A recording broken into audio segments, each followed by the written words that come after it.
Le bilan d'octobre est à la fois pas top et très prometteur, très formateur aussi. Si je devais n'en tirer qu'un seul mot, qu'une seule idée, ce serait formateur, ouais. Alors j'ai rien fini de ce que j'avais prévu de finir en octobre, mais c'est pour le mieux, hein, tout va bien. Alors oui, la réussite ou l'échec d'un objectif tient parfois à peu de choses, même si dans mon cas je ne parlerai pas d'échec, puisque j'en ai tiré de nombreuses réflexions de ce mois un peu biscornu. Et évidemment, vous avez le droit d'échouer sans rien en tirer, ça arrive, il faut se lâcher la grappe avec ça. Et c'est là ce qui m'intéresse ici, ces paradoxes entre ce que l'on veut et ce que l'on fait. Alors, je ne m'épancherai pas sur le bilan d'octobre à proprement dit dans cet épisode. Non, aujourd'hui, je vais vous parler de ces connexions qui ne se font pas toujours quand on veut accomplir une tâche. Enfin, je dis on, mais je parle surtout de moi, c'est quand même le terrain que je connais le mieux. Mais je pense que vous vous y retrouverez un peu quand même, hein, d'où l'enregistrement de cet épisode. Parce que, soyons honnêtes, on a beau planifier, organiser, se donner de grands objectifs, parfois la vérité, c'est qu'on est en pilotage automatique. Et quand le pilotage automatique merdouille, qu'est-ce qui se passe? Ça dépend, mais il y a souvent un moment où on s'en prend une. Une claque dans la gueule, c'est pas juste un fail mignon qu'on poste sur Instagram pour montrer que ça nous arrive aussi, pour montrer qu'on est humain ou je ne sais quoi. C'est une sorte d'événement. Il faut couper le pilotage automatique parce que ça déconne vraiment trop. Les bases ne sont plus ce qu'elles étaient, elles brimballent et c'est toute la structure qui menace de s'effondrer. Alors la structure, c'est bien sûr la santé mentale en premier lieu, puis tout ce qui en dépend, le quotidien, l'alimentation, les projets qui en découlent, bien sûr. Alors les bases ne sont plus ce qu'elles étaient parce qu'on a tendance à prendre nos repères, nos réflexes pour acquis. Mais on change et tout ça, je l'ai retourné dans ma tête, dans mon agenda créatif, dans mon organisation pendant à peu près tout le mois d'octobre, ouais. Je l'ai vu venir le problème, la fatigue pour préparer une saison d'octobre qui devait être différente et à laquelle je ne me suis finalement même pas tenue. Parce que, je vous le dis tout net, ma chaîne YouTube en l'état, ne ressemble plus trop à ce que je veux. Un contenu qui s'enchaîne, de la quantité pour satisfaire l'algorithme. Et contrairement à Instagram, je ne veux pas lâcher cette chaîne, je ne veux pas lâcher cette plateforme. Moi, je m'éclate à vous préparer des vidéos. Et en plus, j'ai encore plein d'idées, de sujets à aborder avec vous. Repenser ma chaîne YouTube a été la base de ma réflexion. 2026 sera différente. Je travaille sur plusieurs formats, lesquels nécessiteront que je lève le pied sur la quantité, justement. Des formats grâce auxquels je vais pouvoir approfondir mes sujets et j'ai tellement hâte de vous proposer ça, de vous poster ça sur la chaîne parce que de mon côté, je m'éclate. Donc j'ai vraiment hâte de lancer tout ça et avoir dégagé le temps pour travailler sur ces formats, c'est un vrai plaisir. Mais il y a une contrepartie. Tu as tes idées pour 2026? Très bien. Maintenant, accepte de rater ce qu'il te reste de 2025 pour les construire. C'est peu ou prou la mentalité qui m'a suivie en octobre. Vous comprenez maintenant pourquoi je suis passée à côté de ma saison d'octobre. Alors croyez bien que je le regrette, mais je me suroccupe, entre guillemets, depuis 6 mois, depuis la mort de mon chien en fait, ça fait 6 mois aujourd'hui quand sort cet épisode. Et donc je me suroccupe, toujours entre guillemets, pour éviter de penser à plein de trucs. Et c'est ce que je vous disais un peu plus tôt, à un moment, ça te revient en pleine poire. Sans aller jusqu'à dire que j'ai mérité cette claque dans la gueule, un petit peu quand même, ouais. J'ai forcé à une période où plus que jamais, j'aurais dû m'en abstenir. Il y avait les signaux, la fatigue d'abord, la baisse de morale, l'impression de m'éloigner de ce qui me tient vraiment à cœur. C'est pour cette raison que je me suis lancée dans le Bricktober, ce défi dérivé du Inktober, que j'avais créé. Je m'étais constitué une liste. Et même si je n'ai pas réalisé la moitié des croquis, j'ai pris le temps d'en améliorer certains. D'autres sont devenus des aquarelles et d'autres encore deviendront la première collection de stickers avec laquelle je vous bassine depuis 2 ans. Oui, c'est en cours, c'est dans les tuyaux, là ça se concrétise. Donc là encore, un vrai plaisir de retrouver mes pinceaux, de me poser mon livre audio dans les oreilles et de juste me demander quelle couleur irait le mieux avec celle déjà appliquée. Et là où je croyais perdre mes repères, je m'en suis fabriqué d'autres. La seule routine à laquelle je me suis tenue en octobre, c'est l'écriture, 2 heures chaque matin en me levant avec une bonne tasse de thé. Le premier thé de la journée, c'est le meilleur. Alors j'ai conscience que je ne bouclerai pas mes romans en cours en m'en remettant à de l'à peu près. Mon processus nécessite un minimum de construction, d'où ces 2 heures d'écriture chaque matin en me levant. Alors, au moins la semaine, le week-end c'est plutôt 1 heure parce que merde, c'est le week-end. Et puis, il y a le reste. La routine du matin, elle n'existe plus. Le bullet journal, rangé. Plein de trucs changent, à commencer par ma manière de considérer mon temps. C'est génial, j'ai l'impression d'avoir vécu dans l'ignorance toutes ces années. Alors non, ça c'est pas génial, mais l'après est génial.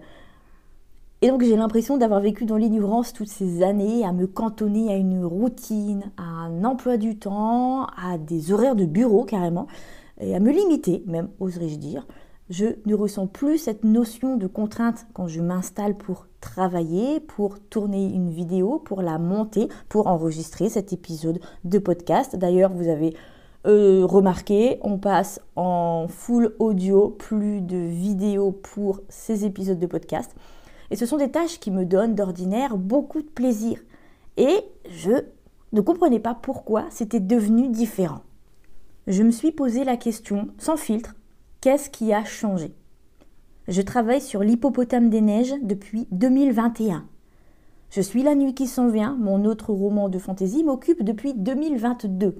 Et la dernière pièce dans ma tête au fond, donc mon dernier roman paru, lui, je l'ai écrit en 2021. Vraiment, qu'est-ce qui a bien pu changer en 4 ans, presque 5, je vois absolument pas. Bon, en fait, si, bien sûr, je suis tombée dans le culte de la performance, encore, et ça me gonfle. Personne ne devrait en arriver là. Personne ne devrait se rendre compte de la limpidité de certaines choses qu'à la condition de sacrifier un bout de sa santé mentale, comme j'ai pu le faire. Je rappelle, petite parenthèse, que j'ai fait un burn-out d'un peu plus d'1 an, fin 2023 et 2024. Donc, c'est pas comme ça qu'on ouvre des portes, qu'on établit des constats. J'ai en partie abandonné le bullet journal pour cette raison. Mine de rien, le tracker d'habitude, ça te fout une pression monstre parfois. Est-ce que j'ai lu aujourd'hui ? Est-ce que j'ai fait ma leçon d'anglais ? Non, pas étonnant que j'arrive à rien. Vous le voyez, l'engrenage foireux nourrit à la performance. On ne mérite pas si on coche pas les cases. Et arrive un moment où les cases, j'ai remarqué sur l'année écoulée que je remplissais mon bullet journal de façon désordonnée. Le tracker d'habitude, déjà, je restais plusieurs jours sans le compléter et je devais m'en référer à mes applis pour remplir les petites cases. Par exemple, est-ce que là, j'ai complété ma leçon d'anglais du jour ? Oui, c'est bon. Bon, alors, je colorie la petite case qui correspond dans le bugeot. Et puis, surtout, je le faisais par habitude. Une habitude de... Alors, j'ai dû consulter à ce moment-là du script mon tableau de bord YouTube pour avoir la réponse. Donc c'est une habitude d'au moins 6 ans, le bullet journal. J'ai fini par m'ennuyer. Et c'est important de s'ennuyer. On devrait réapprendre à se faire chier de temps en temps, à regarder passer les alouettes, comme on dit. Et j'ai d'abord vachement réduit les pages hebdomadaires de mon bullet journal. Plus de tracker d'émotions, par exemple. Le tracker d'habitude, c'était devenu n'importe quoi, comme je vous l'ai expliqué à l'instant.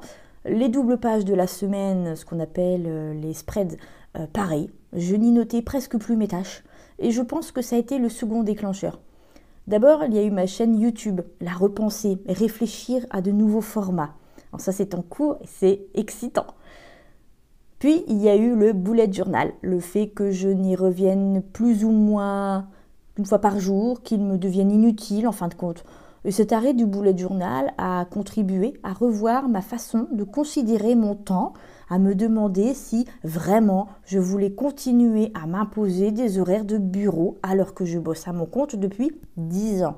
Je vous avoue que j'ai trouvé ça un petit peu con de forcer de la sorte. Et j'ai commencé à laisser tomber tout ce que j'avais appris au cours de ces 10 dernières années d'écriture. Alors, quand je dis que je désapprends ce que j'ai appris au cours de ces 10 années, j'exagère un peu. Je vais m'en servir comme base. Bien sûr que ce n'est pas perdu, c'est juste une forme d'obsolescence dans l'organisation, dans mon organisation. Alors, c'est déstabilisant, gonflant, rageant, tout ce que vous voulez, mais aussi normal que de détester le jus de raisin enfant, puis d'adorer ça adulte. Oui, c'est mon cas concret. Les goûts changent, les besoins et les envies aussi. Le bullet journal, tel que je l'utilisais, n'apportait plus rien à mon organisation. Actuellement, je veux continuer à prendre le temps de peindre et de me consacrer à mon agenda créatif, même si celui-ci va aussi évoluer en 2026, mais je n'abandonne pas. L'arrêt du bullet journal, lui, par contre, c'est définitif et c'est un temps que je vais redistribuer. Ça ne m'amuse plus, le bugeot, et je n'y trouve plus l'utilité d'autrefois. En aucun cas, je ne prétends que le bullet journal est un outil inutile. Il faut apprendre à nuancer nos besoins et à y intégrer nos envies. Être adulte, c'est pas se limiter à ce qui doit être fait, à suivre le fil, ni considérer que tout est acquis. C'est aussi s'amuser, apprendre à mieux se connaître, à mieux s'accepter, à mieux se défendre quand on se retrouve face à un mur. Ce mur, parfois, on se le prend dans la gueule, et ce mur, on n'est pas obligé de passer au travers. On peut simplement l'escalader, ou y chercher une porte à ouvrir, à défoncer, une serrure à crocheter. À chacun sa méthode. Et j'ai passé le mois d'octobre, non pas à travailler sur mes projets, enfin, si, un peu quand même, mais plutôt à réécrire mes bases pour les rendre plus solides. Parce qu'on n'arrive pas à grand-chose si on n'a pas les bons outils. Et à s'ériger des murs de confort ou par habitude, on en oublie l'essentiel. L'épuisement n'est pas synonyme de mérite. La routine doit servir nos besoins, non pas l'inverse, et surtout, on a le droit de changer. Si vous avez envie d'utiliser mon cheminement, donc tout ce que je vous partage, tout ce que je viens de vous partager dans cet épisode de podcast pour votre propre cheminement, pour votre propre processus de réflexion, pour changer votre manière d'aborder l'écriture ou la créativité en général, pensez à cliquer sur le lien dans la description. Le script complet de cet épisode y est disponible.